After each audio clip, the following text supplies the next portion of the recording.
We found a man that's so committed to his craft that we can't wait to talk with him about baseball. But did I say his other craft is academics and that he joins us between classes? He's clocking into class. He's stopping by for an interview, going back to class. Seaver King, a great story, spends time with us now. A Demon Deacon at Wake Forest. Seaver, thanks for hanging out with us. We really appreciate it. Yes, sir. Thank you for having me. The big story for you on a national stage is written with a transfer from Wingate, a great Division II program where you had 2 incredible years. Talk to me a little bit as you started to build up how you made that decision, not only with the guidance of those you love, but the decision with your former head coach who was really uniquely involved in that as well. Talk to me about leading up to making that decision. Yeah. I remember after my first summer up in Harrisonburg, it was kind of a topic that people were talking about to entertain the portal. And I kind of was like, I haven't really proved anything to anybody yet. Haven't proved to myself that, I was ready for that jump. Then I got in the fall and I kind of was like, all right, like maybe they'll keep it in my back pocket, but like, I still have a season to play, so I'm just not going to worry about it. And then it kind of really got cranked up. First couple weekends we played and I was like, all right, yeah, I think I want to take this next step. But I kept to myself, talking to my parents, just kept to myself. Didn't want anybody on our team to know. Wanted them to make sure I was completely, locked in with them. And then, at the end of our season, I just kind of went up to Coach G and I was like, hey, yeah, I think this is something I want to do. And, he tried to pitch me to stay, but he, understood. And the first question he asked me is, who do you want me to call? So he was awesome during the process. And I'm super thankful for that. That's a really cool story, and you've earned it, to be fair. And obviously, we saw what Wake Forest did last year. We've talked with a lot of the staff at Wake Forest, Seaver, and I'm excited to ask you. You've put in a lot of work, you've grown a lot in college, and earned this right. But what are you enjoying currently?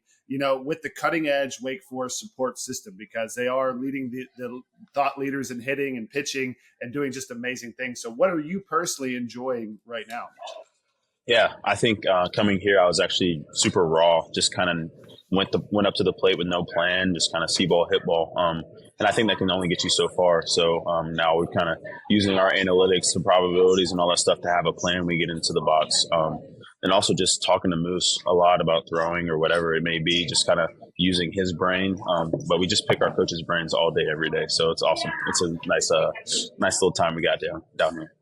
Yeah, I kind of want to rewind that a little bit, like using analytics and probabilities, because baseball at the college level is happening fast. Kids are throwing 100 miles an hour, 95 plus on the regular. How do you use analytics and probabilities? And I had a lot of fun learning this and playing with this, but I'm just interested, from your perspective, how that applies to the quickness of a 100-mile-an-hour fastball, mixing in sliders and changeups. Yeah. How do you do that? Yeah. Billy always talks about you want to sit the pitch you're going to get, not the pitch you want to hit. So you kind of just got to pick and choose, especially with these guys with such high velo and stuff. You just kind of got to pick one and not be upset when you take a heater down the middle if you're sitting soft. Just kind of stick to the plan. And, pitchers at this level, yeah, they're good, but, they're not perfect. So they're going to make mistakes and, spray it a little bit and stuff like that. So you just got to stay super locked into the approach, because as soon as you get hesitant and you get off your pitch, and he actually throws it, then you're kind of screwed up. So I think just staying locked in with the plan and knowing what you're going to do when you step in that box is really, what we do. And I know you and Hunter might dive back into hitting and the psychology of it, certainly.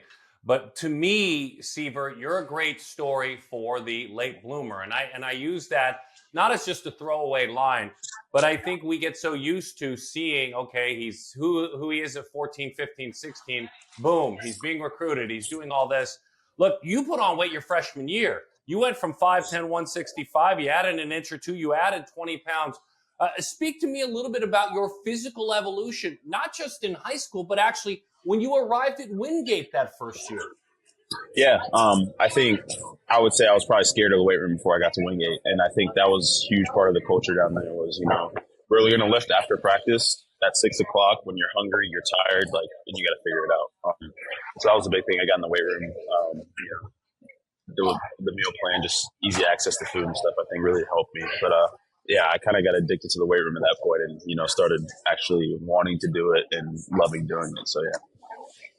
What are some of the parts of your game that have been there from the beginning? Now, everybody needs to polish all of it. Even big leaguers, Hunter will tell you. But, we talk about this evolution, this D2 player that earns his way to go to D1, that kills it in the Cape, that kills it in the Valley Baseball League. But there are a couple of things that have been you the entire time. The core of you as a baseball player, what are a couple of things that have always been a part of your game? You've just polished them up a lot more. Yeah, I think parts of my game have come and go. I was super fast when I was younger. And then kind of, 8 or 14, 15, I kind of was smaller than everybody, so I was slower. And then, as soon as I hit the growth spurt, I got my speed right back. So speed, I think, is a big part of my game, just being an athlete on the field, doing whatever it takes, playing center field, playing left field, playing second, playing short, wherever they need me. And then also, I think just my ability to just get in grind ABs. Like, we kind of had this philosophy at Wingate where it's 2 strikes, like we spread out. You're not even in protect mode. You're just, trying to do anything not to strike out, I guess. So I took that very personal, and like, I think that's something I'm trying to change now in terms of with 2 strikes not being on auto swing, because I knew personally, like, anything you throw at 2 strikes, I know I can hit and I know I can drive. So I was honestly just swinging at anything and everything. So that's something I'm really polishing now, especially with the approach and stuff like that. My hit tool, I think, is getting polished up right now. So yeah. So that's very interesting. There's a lot of things you're saying that really spark me, Seaver. But like 2-strike approach is something that there's old school, there's new school. So are you still widening up? Like, what is kind of that 2-strike approach that Wake Forest would like you to have? And what does that polish look like for you? Is because there's so many different philosophies, and I have a lot of thoughts on this as well. I don't have an exact answer, but I'd love to hear what you're working on. Yeah, we talk about having some sort of physical adjustment with 2 strikes, whether it's spreading out, shortening your stride, whatever it may be. Because we always talk about you got to give something up to gain something. So I am still spread out. Yes, not as drastic as I was at Wingate. I was pretty wide down there because I kind of want to use this ballpark to my advantage, to where I don't want to just slap balls around. I want to drive balls to the gaps and stuff. So yeah, I think spreading out, just kind of being still loose and kind of having the same approach and the same swing, but we work on it every day. It's not something we just, in a game, we just hop in with 2 strikes and use our 2-strike approach. We work on it each and every day. So I love that. And one thing that I noticed throughout my career, which was weird, and like sometimes hitters like will make this adjustment and all of a sudden start hitting really well with 2 strikes, and then they'll be like, well, let me do it every time. But it's just different when you have 2 strikes.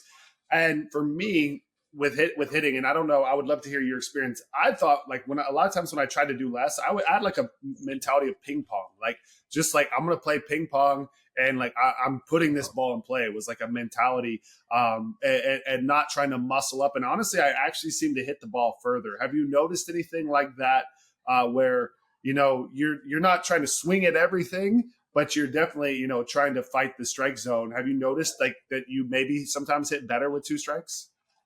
Yeah, I think my ace swing has always, my non-2-strike swing has always been a little bit different. Like, I think growing up, my 2-strike swing was always better. But I think now, I remember struggling a little bit this fall I was swinging like super hard and just kind of getting out of myself. And Coach Wall actually umpires our scrimmages, like from behind the plate with catcher's mask and stuff. So he was like, you're just trying to get a little bit too much. And as soon as he said that, it registered and just kind of slow down a little bit. And I think, after that, I kind of started tearing it up. So I think my 2-strike approach is a lot different than my non-2-strike approach, I think. But yeah, less is more, I think, is a very good representation, which I try to add to my ace swing. So I think you're 100% right on that. I look back in your perfect game profile and I see a Seaver King back in 2015 who went to a 12U event and played for Team Gwet and was 5 feet tall and 92 pounds unofficially. Do you remember that Seaver King? What was his love for baseball like back then? Yeah, we actually would drive. So I'm from Athens, Georgia, and Gwet's about 45 an hour. We used to drive like 3 times a week to Gwet to go play. So my mom I'm super thankful for the sacrifice she made for me to be able to do that. But yeah, I'm still friends with those guys to this day. Brady House, Kenny Mallory, all those guys. We kind of talk every once in a while. So yeah, those are some of my most fond memories, going to Cooperstown with that team and, playing in all the big tournaments and stuff. That was awesome. Wow. Good job. Brady House, good teammate. I've heard of him and Seaver King now together. That's a lot of fun.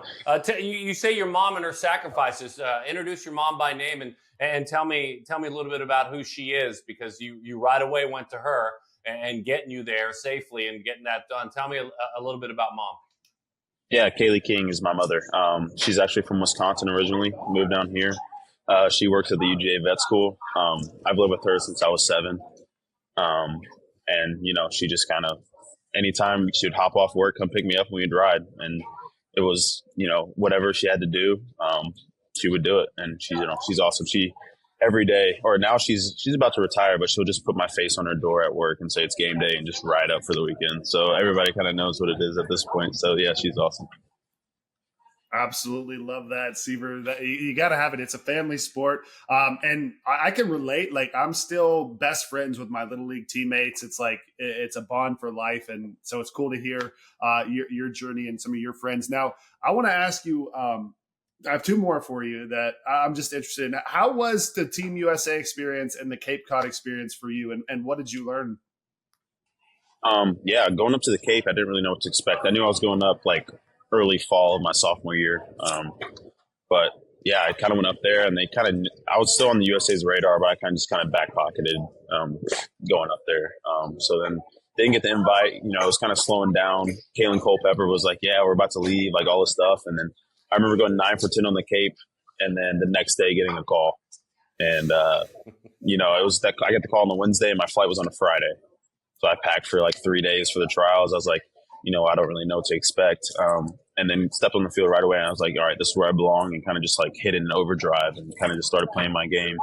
And then, actually making the team and being in a hotel for 3.5 weeks was, not the most ideal situation, but, I think we made the most of it. And those guys we kind of talked to almost every day, Christian Moore, Caglione, whoever, maybe Drew Beam, we kind of talk all the time. So, yeah. That's awesome. And I'm sure, when you're around those guys and you're doing what you've done, it boosts the confidence. Very excited for this season. And then lastly, for me, I want to say this before I ask this question, though, is I love your swing. I got to see one of them. It's so short, compact, explosive. It's fun to watch. But what is the energy like at a Wake Forest practice? Yeah, we make our practices super competitive. Like, you walk in through the front door and it's all our records from every day, because we play a game, some sort of competition every day. So, the bottom of the leaderboard is my roommate, Michael Massey. He's 3-20. And then the top is, like 15 and 12 or whatever it may be. But yeah, we bring the energy every day. Moose is on us, Billy's on us, Walt's on us. But yeah, we split up into 2 teams, and it's to the death. I mean, we're gonna do whatever we can. I think the other day, we were doing fly ball comm, and Kurtz fell on the mound and like laid out for a ball. It was crazy. So yeah, it's super competitive and super fun every day. You have not been afraid to be in the moment. You've earned the right to be in the moment with a lot of what you have earned. The Cape, certainly the USA collegiate national team, incredible things.